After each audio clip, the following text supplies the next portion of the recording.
Assalamualaikum warahmatullahi wabarakatuh. Pada materi kali ini, kita akan membahas mengenai konsep dasar tukar internasional atau Term of Trade. Dasar tukar atau biasa disebut dengan istilah TOT merupakan ukuran posisi perdagangan luar negeri suatu negara yang berpengaruh terhadap kesejahteraan suatu bangsa. Term of Trade adalah rasio antara harga ekspor dan harga impor. Karena perdagangan internasional melibatkan berbagai barang dan jasa, maka pakar ekonom menghitungnya menggunakan indeks harga untuk mewakili harga rata-rata produk ekspor dan impor.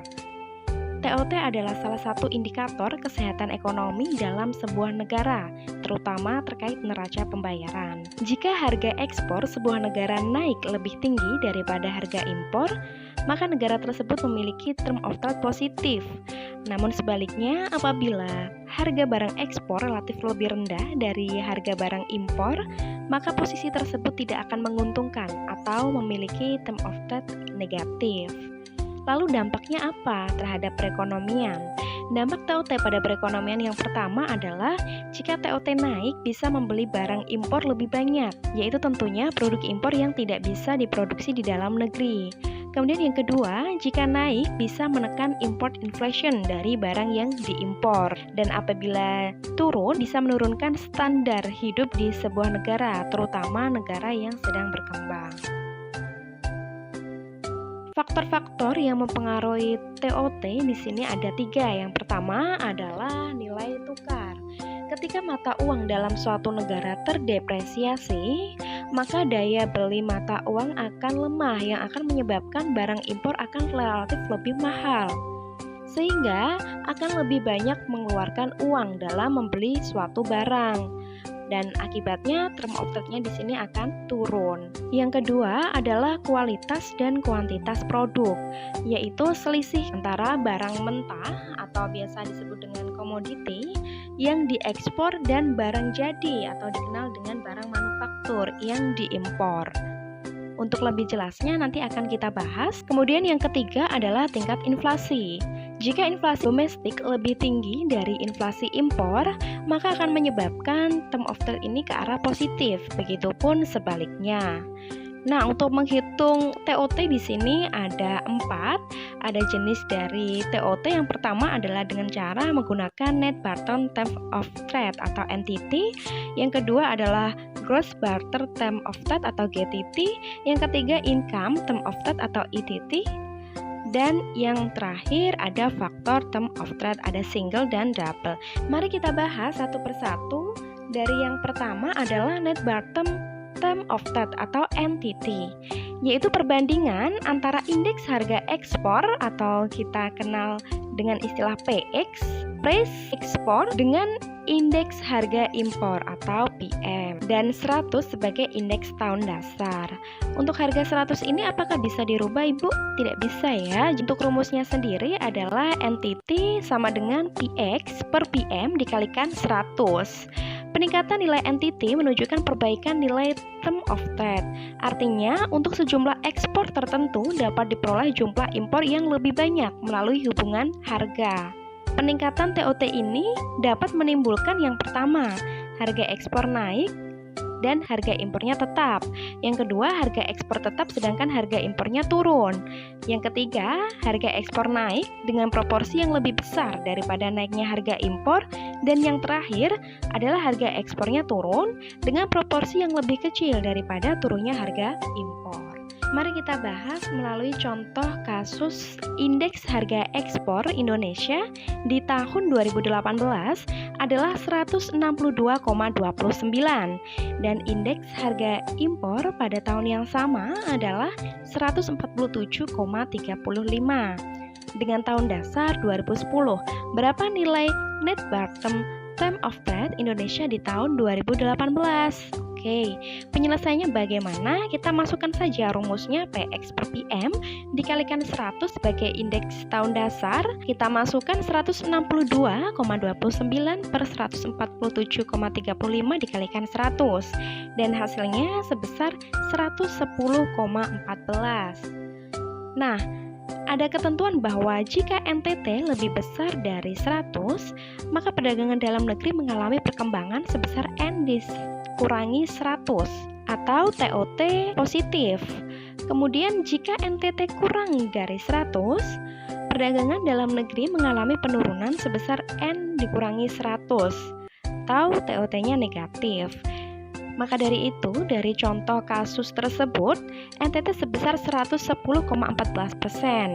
Bisa dikatakan bahwa TOT sedang mengalami positif atau negatif? Ya, betul. TOT sedang mengalami positif. Harga atau nilai ekspor di Indonesia mengalami kenaikan sebanyak 10,14% dibandingkan dengan nilai impornya. 10,14% ini diperoleh dari mana? Ya, betul. Diperoleh dari nilai NTT dikurangi 100, maka didapatkan positif 10,14%. Selanjutnya adalah Gross Term of Trade atau GTT. GTT adalah indeks perbandingan antara volume impor atau QM, quantity impor, dengan volume ekspor atau QX, dengan 100 sebagai indeks tahun dasar.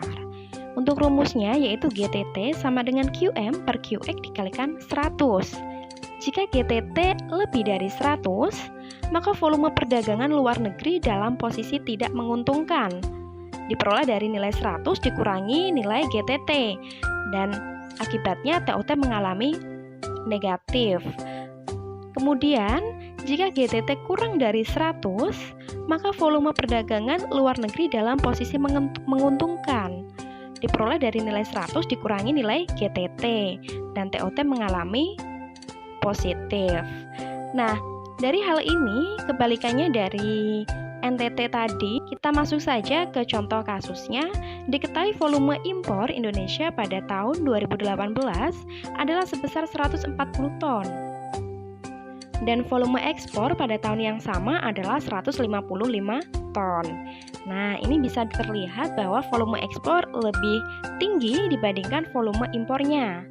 Maka berapa nilai Gross Term of Trade negara tersebut? Penyelesaiannya, GTT kita masukkan rumus QM per QX dikalikan 100 dan dihasilkan sebesar 90,32.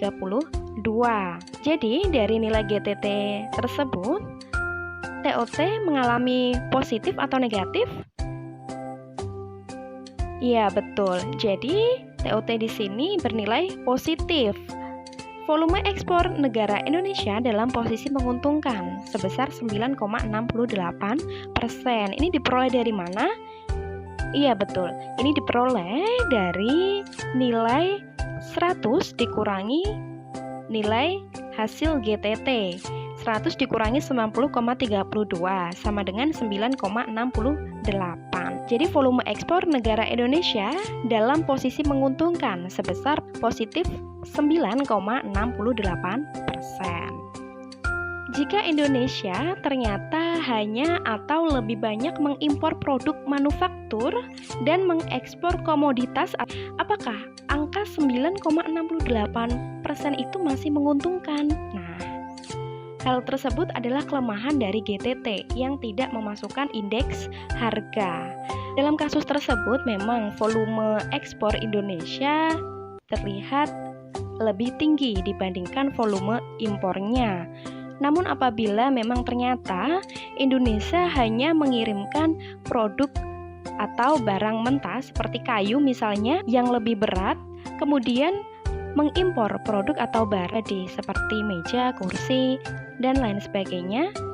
Nah, apakah nilai tadi itu masih menguntungkan? Jadi, pada saat neraca perdagangan seimbang, menunjukkan nilai ekspor PX dikalikan QX sama dengan nilai impornya atau PM dikalikan QM, atau PX kali QX sama dengan PM kali QM. PX per PM sama dengan QM per QX. Artinya, jika neraca perdagangan seimbang, maka nilai NTT itu sama dengan nilai GTT. Dan apabila neraca perdagangan tidak seimbang, maka nilai NTT lebih besar dari nilai GTT atau sebaliknya, NTT kurang dari nilai GTT. Semoga dari perbedaan NTT dan GTT bisa dipahami ya.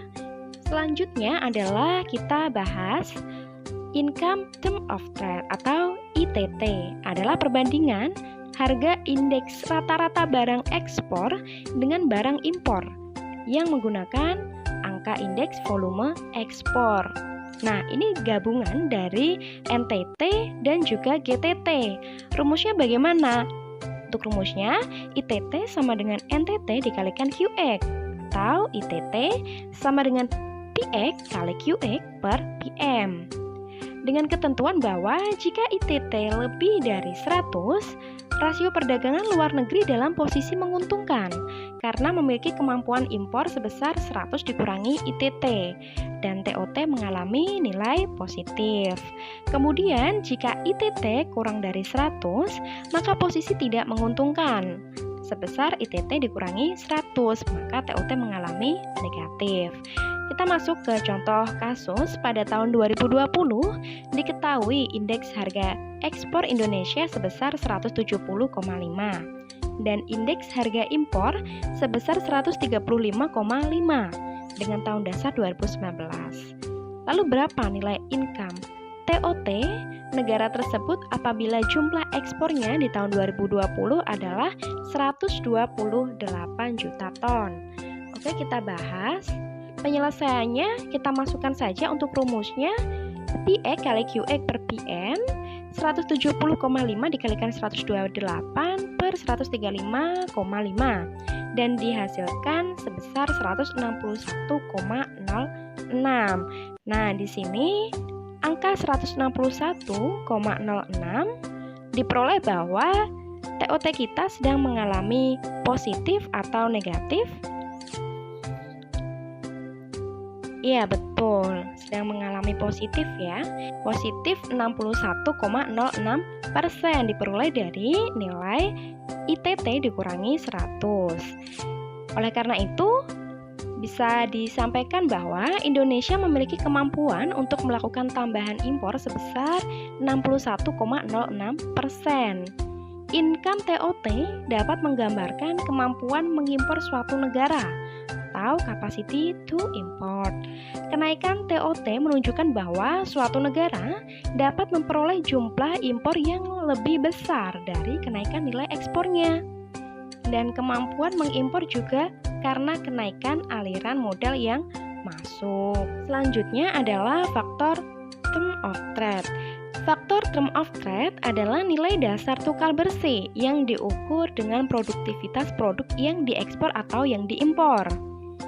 ZX adalah indeks produktivitas produk ekspor, sedangkan ZM adalah indeks produktivitas produk impor. Faktor term of trade tadi ada dua, yang pertama adalah single faktor, yang kedua adalah double faktor TOT. Yang pertama adalah STT sama dengan NTT dikalikan ZX sama dengan PX per PM dikalikan ZX. Dengan ketentuan bahwa apabila nilai STT lebih dari 100, maka perdagangan luar negeri mengalami keuntungan diperoleh dari nilai STT dikurangi 100, sehingga nilai TOT mengalami positif. Yang kedua, dengan menggunakan double faktor TOT diperoleh dari nilai NTT kali ZX per YM sama dengan PX kali YX per PM dikalikan ZX dikalikan 100. Dengan ketentuan bahwa DTT lebih dari 100, maka perdagangan luar negeri mengalami keuntungan sebesar STT dikurangi 100, maka TOT mengalami positif. Namun dalam prakteknya faktor TOT sulit diterapkan karena sulit dihitung. Karena tadi ya, dalam menghitung produktivitas produk tadi. Namun, ia mampu memberikan pemahaman bahwa suatu negara harus memperhatikan jenis dan heterogenitas faktor produksi seperti tenaga kerja. Lalu dampak dari term of trade bagaimana? Yang pertama, ketika term of trade naik, sebuah negara dapat membeli lebih banyak barang impor daripada sebelumnya. Tentunya adalah barang impor yang tidak bisa diproduksi di dalam negeri. Negara tersebut mengumpulkan lebih banyak pendapatan ekspor daripada pembayaran impor, dengan mengasumsikan bahwa volume tidak berubah. Selanjutnya, kenaikan term of trade berdampak pada inflasi domestik. Misalnya, jika kenaikan terjadi karena harga impor yang turun atau naik lebih moderat daripada barang ekspor, maka tekanan inflasi yang diimpor akan berkurang. Sementara itu, kemerosotan TOT ini dapat menurunkan standar hidup.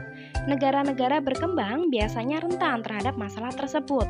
Mereka mengekspor komoditas dan mengimpor barang manufaktur. Seperti pada kasus GTT tadi, memang kondisi Indonesia mengalami TOT positif. Namun apabila ternyata Indonesia hanya mampu mengekspor barang-barang mentah, tentunya ia membutuhkan barang yang jumlahnya lebih besar. Oleh karena itu, untuk membayar impor, mereka harus menjual komoditas dalam jumlah yang signifikan. Tekanan semakin berat jika harga komoditas di pasar dunia ini turun. Mereka akan menghadapi kemerosotan nilai tukar dan harus mengumpulkan lebih banyak uang untuk membayar impor. Dan mereka harus meningkatkan volume impor secara lebih signifikan untuk menghindari kemerosotan lebih lanjut atas nilai tukar. Sekian pembahasan materi pada kali ini, kurang lebihnya saya mohon maaf. Wassalamualaikum warahmatullahi wabarakatuh.